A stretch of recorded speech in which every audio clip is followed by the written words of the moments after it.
یہ جو security dialogue ہے یہ ہمارے ملک کے فیوچر کے لیے بہت امپورٹنٹ ہے۔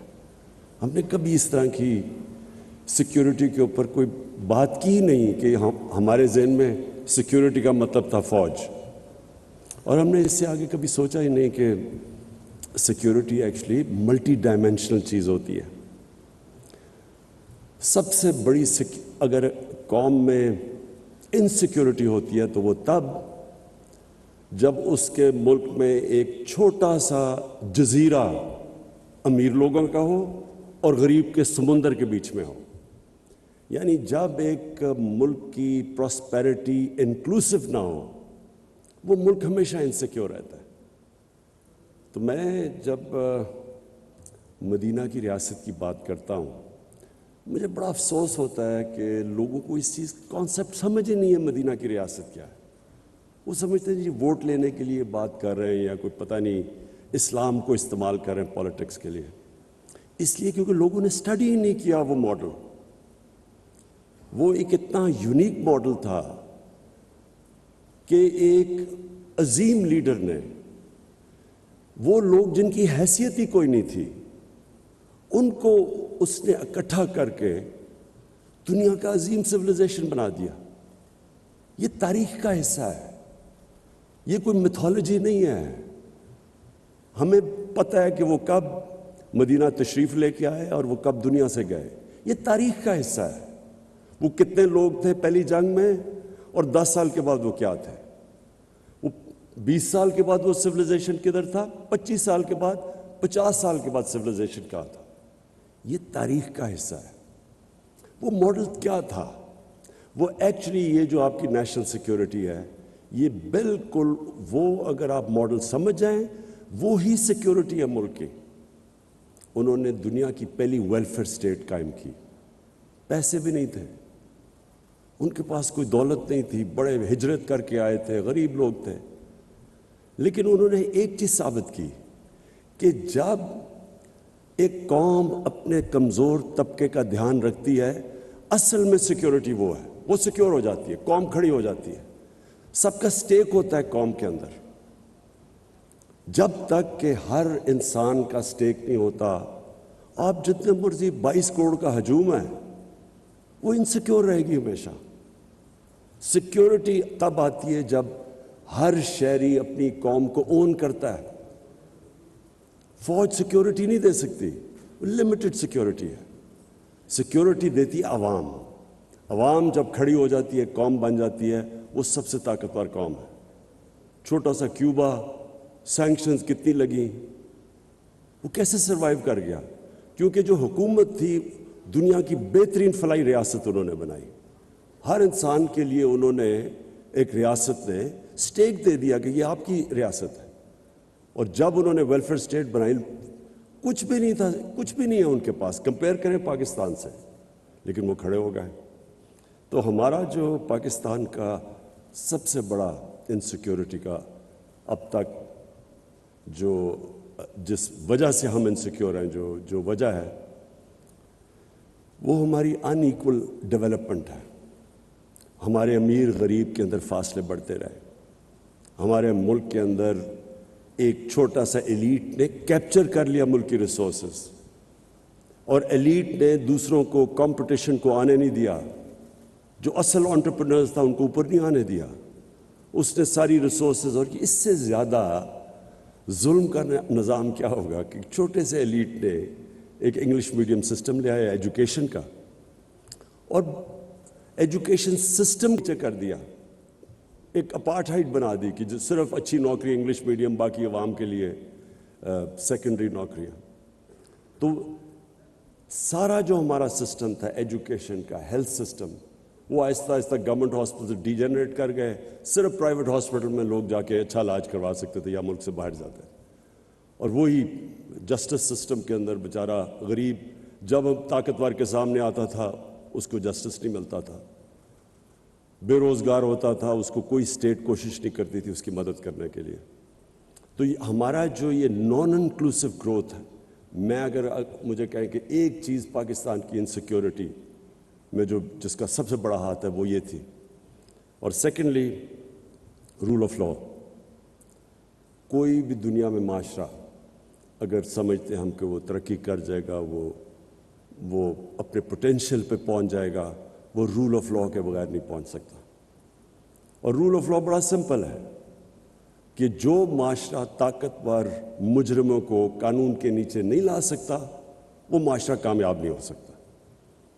اور یہ جو دو سب سے امپورٹنٹ چیزیں تھیں یہ ریاست مدینہ میں، اور بڑے انہوں نے زبردست پرنسپلز لے کیے تھے، لیکن اس کی فنڈامنٹل جو بیسس تھا وہ نمبر 1 تھا ویلفیئر اسٹیٹ، نمبر 2 تھا رول آف لاء.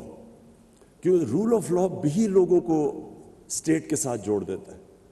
ایک اسٹیٹ جو مجھے انصاف دیتی ہے میں اس کا حصہ بننا چاہتا ہوں، جس کے اندر میرے رائٹس پروٹیکٹڈ ہیں، میری جان اور مال کی حفاظت ہے، میں کمزور سے کمزور ہوں لیکن اسٹیٹ مجھے پروٹیکٹ کرتی ہے، میں اس اسٹیٹ کا حصہ بننا چاہتا ہوں.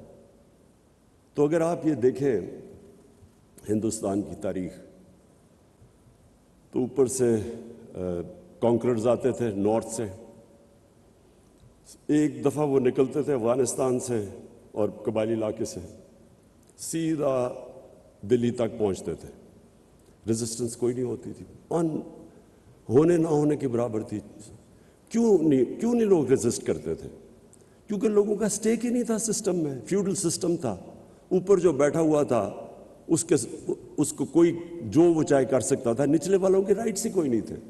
تو جو اوپر بیٹھا ہوتا تھا وہ اگر ریپلیس کر دیں تو ان کو فرق نہیں پڑتا تھا، دوسرا جو مرضی آ کے اوپر بیٹھ جائے. سو جو نیچے لوگ تھے جب آپ ان کا سٹیک ہی نہیں تھا تو وہ سارے کوئی ریزسٹ نہیں کرتا تھا. افغانستان اور قبائلی علاقہ دیکھ لیں، ان کا بڑا ایگیلیٹیرین سسٹم تھا، ان کے رول آف لاء بھی وہاں تھا، جو ان کا جرگہ سسٹم تھا، جوری سسٹم تھا، اور وہی جرگہ سسٹم ایک ڈیموکریٹک سسٹم تھا، ایک مشاورت تھی، کوئی اکیلا آدمی فیصلہ نہیں کرتا تھا. تو وہ لوگ اپنی آزادی کے لیے لڑتے تھے. یہ جو سارا قبائلی علاقہ انگریز کے ساتھ 80 سال لڑتا رہا. افغانستان ہے آپ کے سامنے، جو باہر سے آیا اسے ریزسٹ کیا، کیونکہ وہ لوگ آزاد لوگ ہی آزادی کے لیے لڑتے ہیں. جب آپ لوگ آزاد ہی نہیں ہیں تو وہ کون لڑے گا؟ تو یہ جو رول آف لاء ہے یہ صرف یہی نہیں کہ لوگ اون کرتے ہیں اس سوسائٹی کو، بٹ وہ پراسپر بھی وہ کرتا ہے معاشرہ. یہ جو بار بار میں اپنے لوگوں کو یونائٹڈ نیشن سیکرٹری جنرل کی جو رپورٹ ہے، فیکٹ آئی پینل کی رپورٹ ہے، جس میں وہ کہتے ہیں کہ $1.6 ٹریلین، 1.6 ٹریلین ڈالر، 1600 ارب ڈالر ہر سال غریب ملکوں سے جاتا ہے امیر ملکوں سے اللیگلی، منی لانڈر ہو کے. غریب ملکوں سے جاتا ہے امیر ملکوں سے. کون لے کے جاتا ہے؟ طاقتور جو کرپٹ لوگ ہیں غریب ملک کے، جو رولنگ ایلیٹس ہیں، وہ چوری کر کے اپنے ملک کا پیسہ ویسٹرن کیپٹلز اور آف شور اکاؤنٹس میں لے جاتے ہیں. تو یہ سارے طاقتور ہیں، وہ کیوں نہیں کو روک سکتے؟ کیونکہ ان کا رول آف لاء نہیں ہے. سسٹم طاقتور ڈاکو کو کنٹرول نہیں کر سکتا، اس لیے وہ غریب ہیں. نائجیریا دیکھیں، ان کے ابھی مجھے ڈیفنس منسٹر آئے تھے، میری ان سے میٹنگ ہوئی تو میں نے ان سے پوچھا، میں نے کہا تمہارا تیل کا کیا ریونیو ہے؟ 80% نائجیریا کا جو ریونیو ہے وہ تیل سے آتا ہے، لیکن وہ غربت ہے. اور وہ خود مجھے کہتے ہیں کہ ہم کرپشن نہیں کنٹرول کر پا رہے ہیں. کرپشن چھوٹے لیول کی ملک کو تباہ نہیں کرتی، لوگوں کے لیے انکنوینئنس ہے.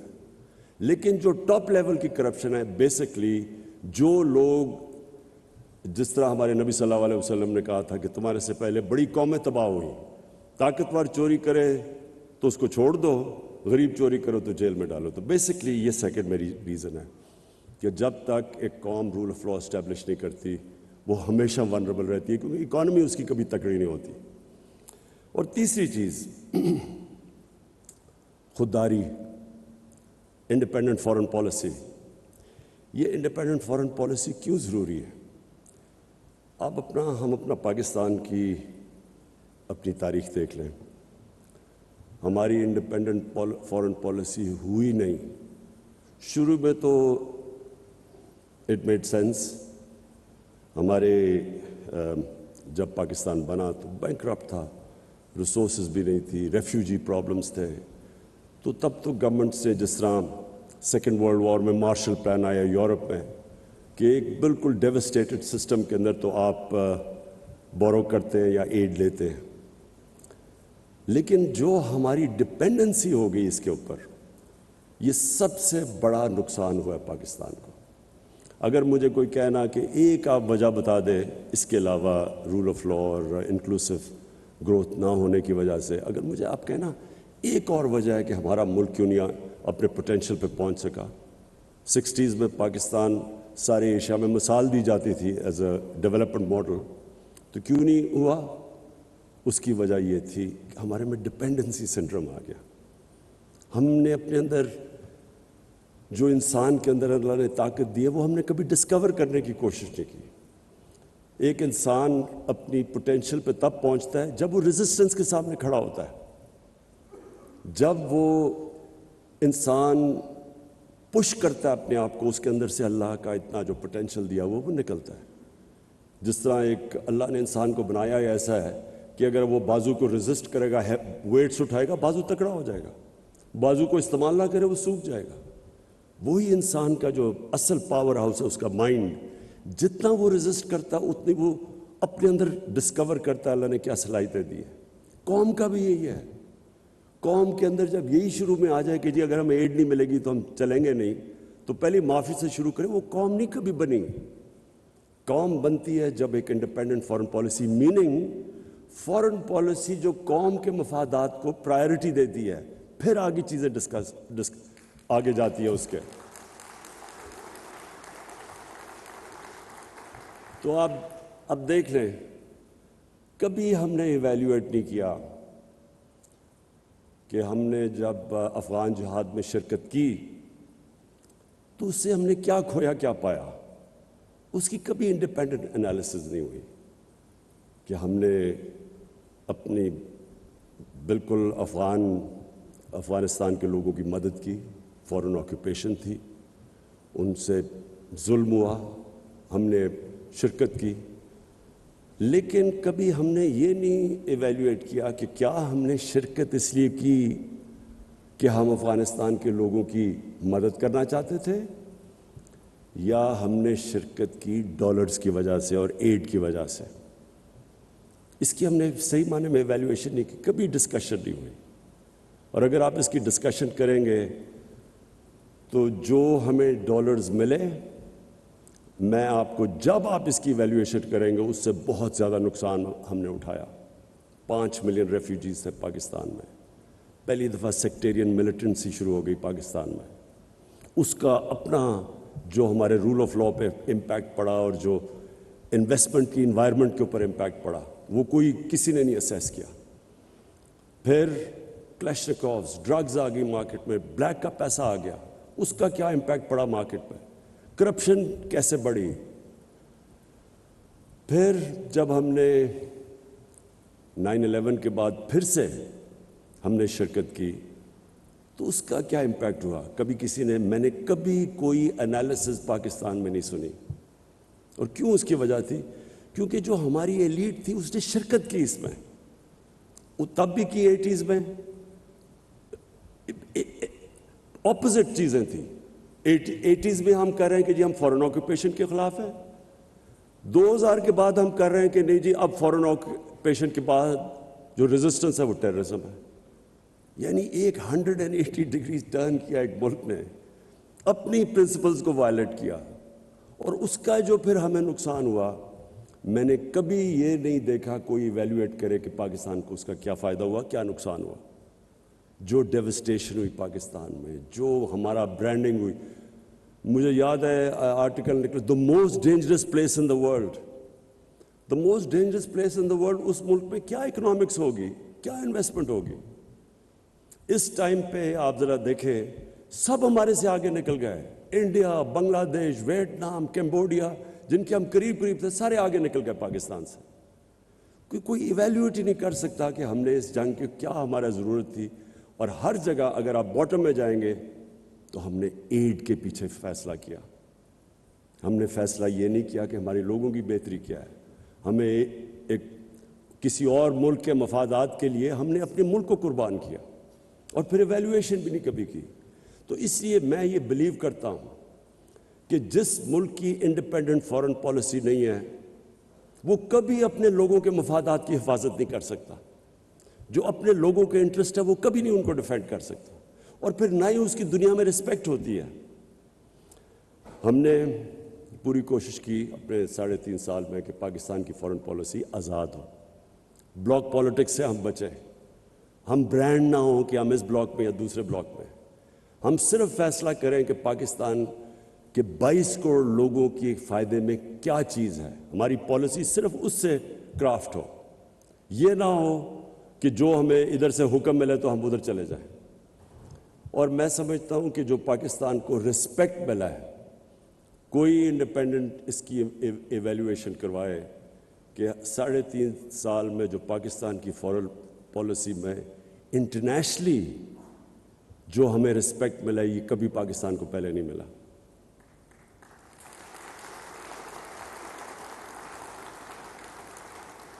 ہمیں بڑا ناراض ہو کے ایک ہمارے بڑے طاقتور ملک کہا جی آپ رشیا کیوں چلے گئے.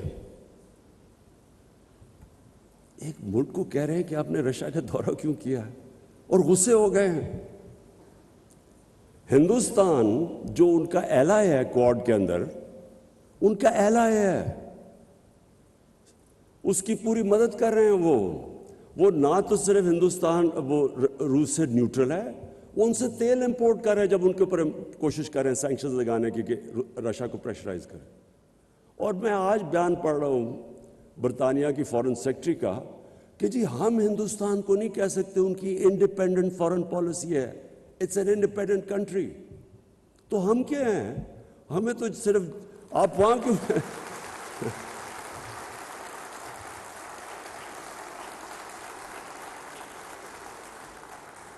اور میں یہ کسی کو میں ایکچولی ان کو بلیم نہیں کرتا, یہ ہمارا قصور ہے. میں ابھی دیکھ رہا تھا کل ہمارے جنہوں نے اچکنیں سلوائی ہوئی ہیں وہ انٹرویو دے رہے تھے, جی امریکہ کو ناراض نہیں کرنا چاہیے, وہ کھڑے ہو کے انٹرویو دے رہے ہیں, ہو امریکہ کے بغیر ہمارا گزارا نہیں ہو سکتا. ان لوگوں کی وجہ سے آج ہم یہاں پہنچے ہیں. انہوں نے اپنے ملک کو اپنے ایلیٹ کے, پھر سے میں ریپیٹ کرتا ہوں, قوم کے نہیں, ایلیٹ کے انٹرسٹ میں قربان کیے اپنی قوم. ان کے لیے انہوں نے سارے ہمارے ملک کو ذلیل کیا دنیا میں, ہمارے اکنامک انٹرسٹ انہوں نے قربان کیے اپنے ذاتی, جن کے پیسے باہر پڑے ہیں, دولت باہر پڑی ہوئی ہے. ڈر رہے ہیں وہ کہ جی وہ جو رشین اولیگارکس کے پیسے سے اور آف شور اکاؤنٹ سے ہو رہے ہیں وہ ان کے نہ ہو جائیں پھر. اس لیے یہ ہمارے سارے ملک کی عزت کو داؤ پہ لگاتے ہیں. کبھی کسی ملک کی عزت نہیں ہوتی جو اپنے پیر پہ نہیں کھڑا ہوتا. ہمیشہ خوددار انسانوں کی عزت ہوتی ہے. غیرت مند انسان کی ساری دنیا عزت کرتی ہے. جو اپنی عزت ہی نہیں کرتا اس کی کس نے عزت کرنی ہے. وہ حکم دیتے ہیں, ہم تمہیں اگر یہ تم نے اس فلانے کو نو کانفیڈنس میں شکست نہ دی تو بڑے کانسیکوینسز ہوں گے. یہ کبھی کوئی ایک ملک کو کوئی اس طرح کا تھریٹ دے سکتا ہے کیا؟ ہم کو یعنی کیسے ایک قوم کی, میں آپ کو یقین بتاؤں کہ ان کے اپنے اخباروں میں یہ پتہ چل جائے تو وہ ان کی ایڈمنسٹریشن کو اپنے اخباروں سے خوف آئے کہ ایسے کوئی کسی کے افیئرز میں مداخلت نہیں کرتا. یہ ہماری غلطی ہے. ہم نے ان کو امپریشن دیا ہے کہ جی آپ کے بغیر ہم زندہ نہیں رہ سکتے. تو میں اس کو سمرائز کرتا ہوں. نیشنل سیکیورٹی ملٹی ڈائمینشنل چیز ہے. سب سے بڑی ڈپینڈ کرتی ہے کہ آپ کی قوم آپ کے ساتھ, ملک اور قوم, گورنمنٹ اور قوم ایک ہی ہیں. جب وہ ایک ہو جاتے ہیں کوئی چیز امپاسبل نہیں ہوتی. اور وہ تب ہوتی ہے جب کہ گورنمنٹ لوگوں کے انٹرسٹ, ان کے نیڈز کی دھیان رکھتی ہے. مجھے جو سب سے بڑی خوشی ہے وہ یہ کہ ہم نے وہ کام کیا جو ڈیولپ ملکوں کے اندر بھی نہیں ہے. Universal health coverage. ہم نے ہیلتھ کارڈ لے کے آئے ہیں جتنے ہمارے صوبے ہیں, پنجاب, کے پی, گلگت بلتستان اور آزاد کشمیر, ہر خاندان کو ہم نے ہیلتھ کارڈ دیا, ہیلتھ انشورنس. 10 لاکھ روپیہ خاندان کسی بھی ہاسپٹل میں جا کے علاج کروا سکے. یہ یاد رکھیں, گورنمنٹ میں نہیں, وہ جو پرائیویٹ ہاسپٹل کا سوچ بھی نہیں سکتا تھا، آج غریب سے غریب آدمی جا کے پرائیویٹ ہاسپٹل پہ اپنا علاج کروا سکتا ہے۔ یہ اس لیے کہ جو سب سے زیادہ ونربلٹی ایک انسان کی ہوتی ہے وہ جب اس کے گھر میں بیماری ہو اور اس کے پاس پیسہ نہ ہو علاج کروانے کا، یہ سب سے زیادہ ایک گھر میں عذاب ہوتا ہے۔ اور ہم نے جتنی بھی اس کی ریسرچ اور سرویز کی گئی ہیں، ایک خاندان جو گزارا کر رہا ہوتا ہے، اچھا بھلا پیر پہ کھڑا ہوتا ہے، ایک بیماری کی وجہ سے وہ غربت کی لکیر کے نیچے چلا جاتا ہے، بورو کرنا پڑتا ہے ان کو پیسہ۔ تو یہ میں سمجھتا ہوں کہ ہمارا سب سے بڑا ہماری اچیومنٹ ہے۔ اس کے بعد جو بھی ہمارے سوشل پروٹیکشن پروگرامز ہیں جو کبھی پاکستان میں نہیں آئے، تو کوشش یہ ہے کہ نچلے لوگوں کو اوپر اٹھائیں اور ان کو انکلوڈ کریں۔ جو سٹرگل ہے وہ پاکستان کی سب سے بڑی سٹرگل رول آف لاء کی ہے۔ طاقتور مافیاز، رولنگ ایلیٹس، ان کو عادت پڑی ہوئی ہے، یہ سب سے زیادہ ریزسٹ کرتے ہیں کہ اپنے آپ کو قانون کے نیچے لانے کے لیے، اور یہ ہماری ایک جنریشن کی بہت بڑی سٹرگل ہے، اور انشاءاللہ یہ کرٹیکل ہے۔ جب ہم جیتیں گے تو یہ ملک ایک اور ہی لیول پہ چلا جائے گا۔ اور آخر میں یہ جو خودداری ہے، یہ میرا بلیف ہے کہ انسان اپنے پوٹینشیل پہ پہنچتا ہی نہیں جب تک وہ اپنے پیر پہ کھڑا نہیں ہوتا، اور جب تک وہ اپنے آپ کو چیلنج کے سامنے کھڑا نہیں ہوتا۔ جو بھی آسان راستہ لیتا ہے وہ کبھی بھی آسان راستہ لے کے کسی نے بڑے کام نہیں کیے۔ قوم بھی جب تک وہ اپنے آپ کو چیلنجز، اور وہ چیلنج آتا ہی تب ہے جب آپ کی انڈیپینڈنٹ فارن پالیسی ہو، لیکن رسپیکٹ تب آتا ہے۔ اور میں یہاں ہندوستان کو داد دوں گا کہ ان کو جس طرح کی انہوں نے فارن پالیسی رکھی ہے، ہمیشہ انہوں نے ان کی فارن پالیسی انڈیپینڈنٹ رہی ہے، اپنے لوگوں کے لیے رہی ہے، اور وہ بڑا پروٹیکٹ کرتے ہیں اپنی انڈیپینڈنٹ فارن پالیسی۔ اور انڈیپینڈنٹ فارن پالیسی سے یہ ہے، میں صرف اپنی آخر میں کنکلوڈ کروں کہ ہم نے سعودی عربیہ، ترکی سے، ایران سے، ان کی آپس میں اختلاف پوری کوشش کی، بجائے یہ کہ ہم فریق بنے، ہم نے کوشش کی کہ ان کو اکٹھا کرنے کی۔ پھر افغانستان میں پاکستان کا بہت بڑا رول ہے، ہم نے پوری کوشش کی کہ جو افغانستان کا پیس پروسیس ہے اس کو ہم آگے بڑھائیں۔ یہ جو بھی یوکرین کی کانفلکٹ جس پہ ہمارے پرانے دوستوں کو بڑا غصہ چلا کہ کیوں چلا گیا میں رشیا، اس میں آپ کو بتاؤں کہ یورپین یونین کونسل کے پریزیڈنٹ نے مجھے ٹیلی فون کر کے کہا، کیونکہ ہم نیوٹرل تھے، انہوں نے ہمیں کہا کہ ہم اور چائنا کے ساتھ مل کے کوشش کریں کہ یہ جو کانفلکٹ ہے اس کی کوئی ریزولوشن کی طرف جائے۔ پھر یوکرین کے پریزیڈنٹ زیلنسکی نے مجھے کال کی، اس نے بھی مجھے کہا کہ ہم کوشش کریں کہ چائنا کے ساتھ مل کے اس کانفلکٹ کی ریزولوشن پہ جائے۔ پھر شاہ محمود قریشی کل چائنا میں تھے، انہوں نے بائی لیٹرل میٹنگز کی، یہ ڈسکس کیا چائنیز فارن منسٹر سے علیحدہ اور رشین فارن منسٹر سے علیحدہ، اور کوشش کی کہ ہم کسی طرح ہم انوالو ہوں اس پیس پروسیس میں۔ لیکن یہ صرف تب ہو سکتا ہے جب آپ نیوٹرل ہوں، جب آپ کو کوئی بلاک پالیٹکس کا حصہ نہ سمجھے، بیکاز اس وقت تو آپ کی کریڈیبلٹی ختم ہو جاتی ہے۔ تو انشاءاللہ جو پاکستان میں انویزج کرتا ہوں، نیا پاکستان، اس میں یہ ساری چیزیں ہوں گی: رول آف